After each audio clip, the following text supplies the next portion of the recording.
Brothers, thank you for considering this matter regarding Brother Brown and the impact that his family situation is having on the congregation.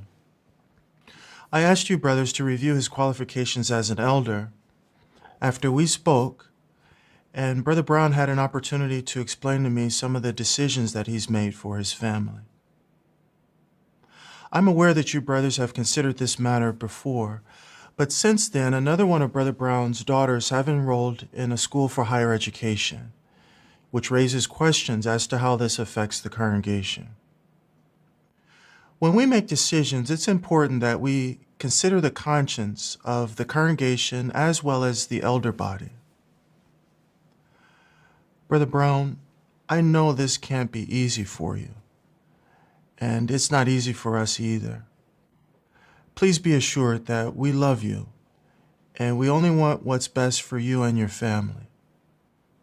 Remember, you're among friends here, so please feel free to express yourself and to answer any questions that your fellow elders may have.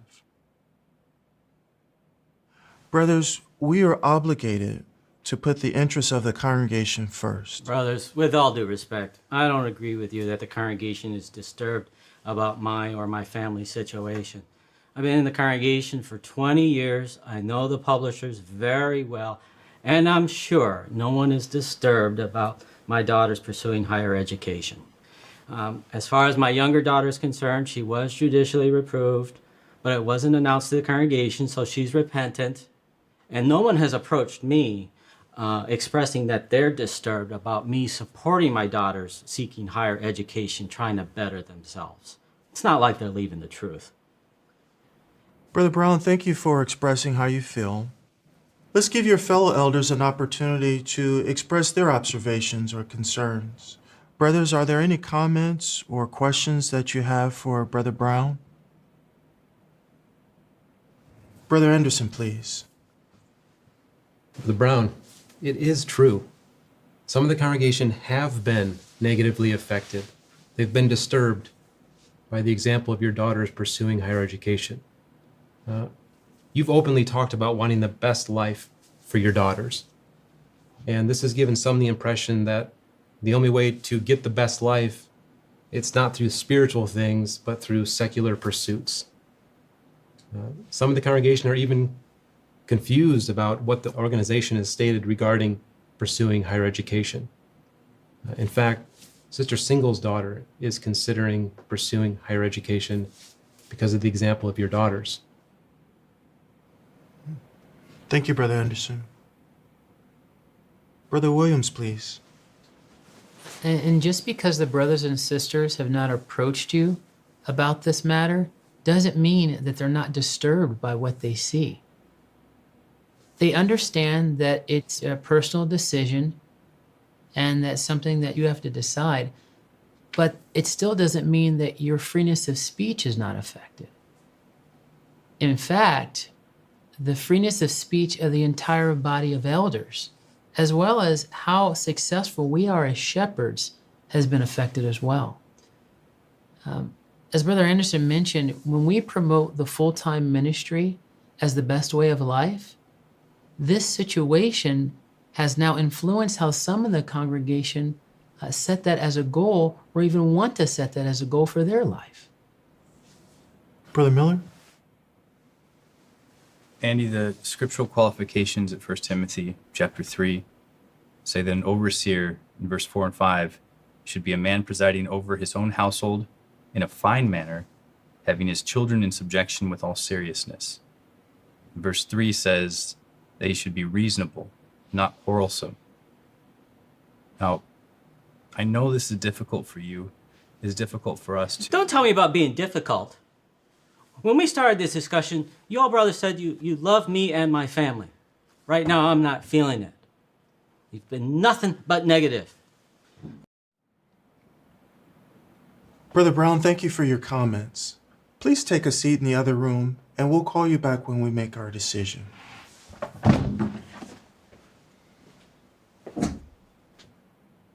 Now, brothers, please open your shepherd book to chapter 8. You'll notice paragraph 30 discusses when a member of an appointed man's household pursues higher education. and paragraph 32, which outlines the procedure for reviewing the qualifications of such a man. Now, what are your observations?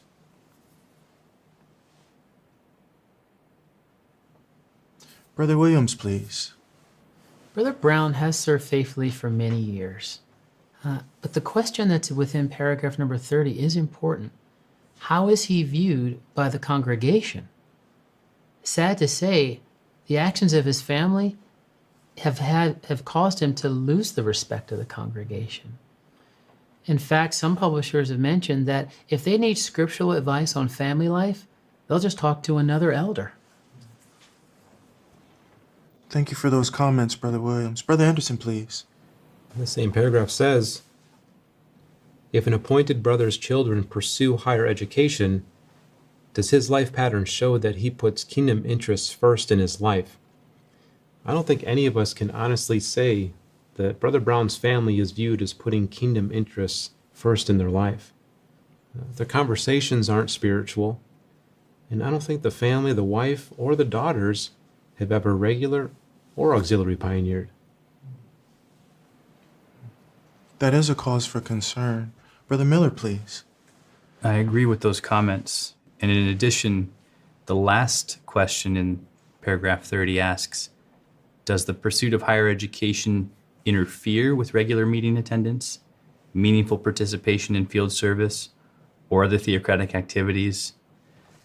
His girls are not visible in the ministry, and because of their class schedule, they rarely are at meetings. It's obvious that spiritual things have become second place in their life. So it appears that they're drifting spiritually. Brother Anderson, please. Yeah.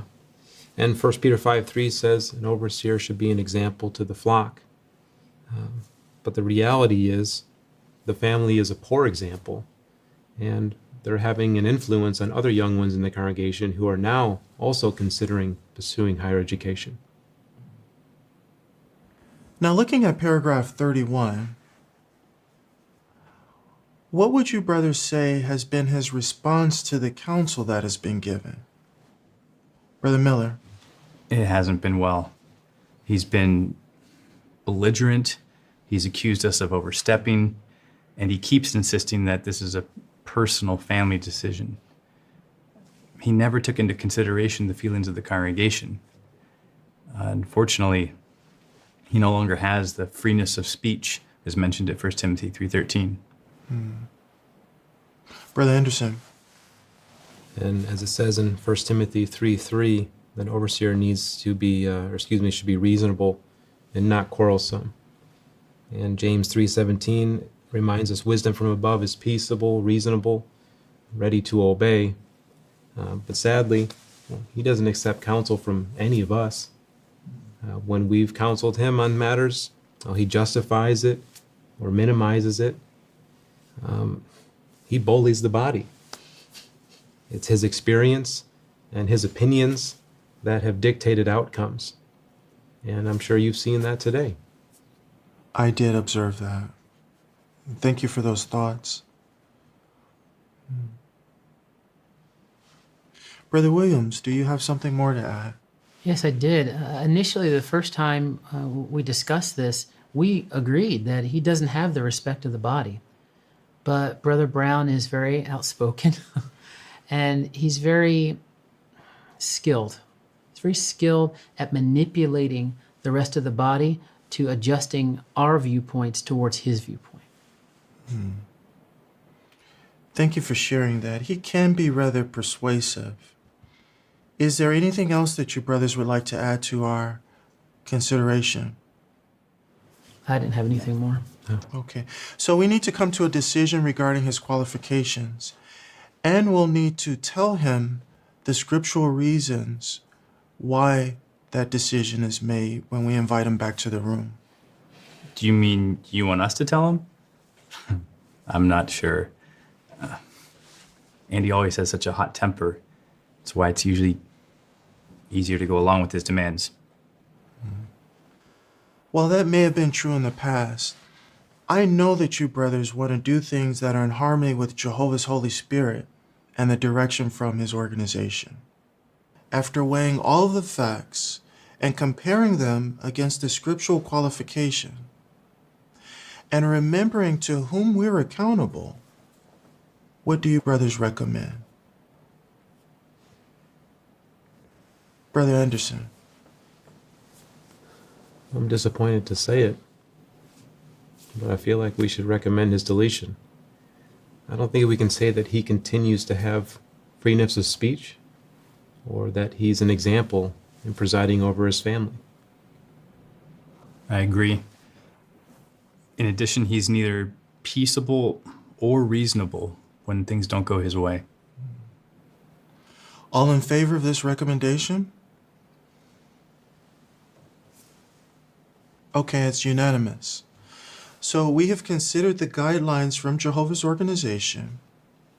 You brothers have provided me with the scriptural reasons, and I support your recommendation. Brother Anderson and Brother Williams, would you like to express to Brother Brown the reasons for this decision? And Dan, could you please ask Brother Brown back to the room so that we can inform him of our unanimous decision and we can show him from the scriptures how we reached this decision? Brother Brown, thank you for your patience in waiting. After prayerfully weighing all of the facts and considering the scriptures, the body of elders unanimously decided to recommend your deletion as an elder, and I agree with them. The brothers will now explain to you the reasons why we reached this decision.